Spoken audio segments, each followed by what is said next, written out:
Random অ্যানিমেশনের Sakamoto ডেইসের আরো একটা নতুন ভিডিওতে তোমাদের সকলকে জানাচ্ছি স্বাগতম। আজকে আমরা সাকামোতো ডেইজের 7 নম্বর এপিসোডের কাহিনীটা জানবো। তবে সাকামোতো ডেইজের 6 নম্বর এপিসোডে কি দেখেছিলাম তোমাদের হয়তো মনেই আছে। 6 নম্বর এপিসোডে হিসুকে নামের একজন স্নাইপার সাকামোতোর উপরে আক্রমণ করেছিল। তবে অ্যাজ ইউজুয়াল সাকামোতো খুবই সহজে এই হিসুকেকেও হারিয়ে দেয়। তো তারপরের কাহিনী কিন্তু আমরা আজকের এই ভিডিওটাতে জানবো। এপিসোডের শুরুতেই আমরা দেখতে পাই সাকামোতো আর আওই হানার স্কুলে গিয়েছে কোনো একটা অনুষ্ঠানে, মানে ছোট বাচ্চাদের অনুষ্ঠান থাকে না, তো এরকমই অনুষ্ঠান আর কি। সাকামোতোর অনুপস্থিতিতে শিন আর লুও সাকামোতোর দোকানটাকে সামলাচ্ছে। তবে তারপরেও সাকামোতো আর আওই চিন্তা করছিল যে তারা দুজন মিলে দোকানটাকে সামলাতে পারবে কিনা। এদিকে আমরা দেখতে পাই দোকানের মধ্যে শিন আর লুও ঝগড়া করছে। আসলে দোকান পরিষ্কার করার সময় সব সময় লুও শিনের অ্যাপ্রন পরে, এই কারণে শিন অনেক বেশি রেগে যায়। মানে চিন্তা করো, যখনই দোকান পরিষ্কার করার সময় আসে তখনই লুও শিনের জামাটা পরে ফেলে, তো এই কারণে তো শিনের রাগ হবেই স্বাভাবিক। এখানে লুও মনে মনে শিনকে গালি দিচ্ছিল, আর এসব শুনে বা এসব মাইন্ড রিড করে শিন আরো অনেক বেশি রেগে যায়। লুও এখানে আরো উল্টো রেগে যায়, কারণ শিন তার কাছে পারমিশন না নিয়েই তার মাইন্ড রিড করছে। তখনই দোকানের মধ্যে হিসুকে চলে আসে। সে মূলত এখানে আবারও খাবার চাইতে এসেছিল। মানে আমরা তো জানি ভাই যে সে কি লেভেলের গরিব, তার তো নিজের খাওয়ারও টাকা নেই, সে তার পোষা পাখি হিসুকে কিভাবে খাওয়াবে। যাই হোক, এখানে লুও শিনকে অনেক উল্টাপাল্টা কথা বলে। এসব কথা শুনে শিন অনেক বেশি রেগে যায় আর সেখান থেকে চলে যায়। কিছু সময় পর লুও এসব কিছু চিন্তা করে অনেক বেশি অনুশোচনা করতে থাকে। মানে সে তার ভুল বুঝতে পারে যে সে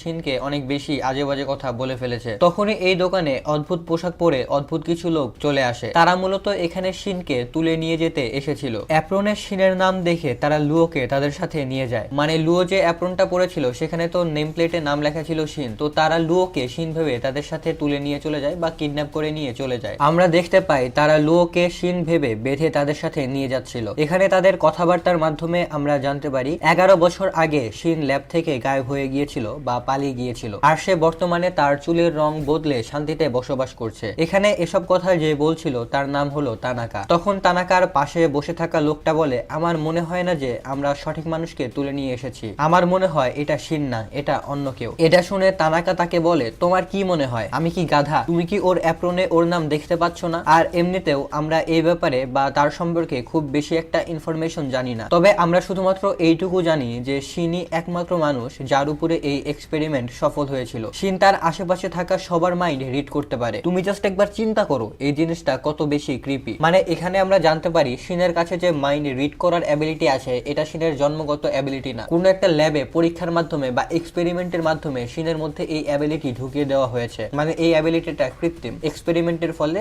শিন এটা পেয়েছে। এরপর তারা শিন ভেবে লুওকে অনেক উল্টাপাল্টা কথা বলতে থাকে। শিনের ব্যাপারে এসব কথা শুনে লুও আর সহ্য করতে পারছিল না। এই কারণে সে সরাসরি তানাকাকে একটা ডাবল কিক মারে। এটার কারণে তানাকার মাস্ক খুলে যায়। লুও তখন তাকে বলে, শিনের ব্যাপারে এই ধরনের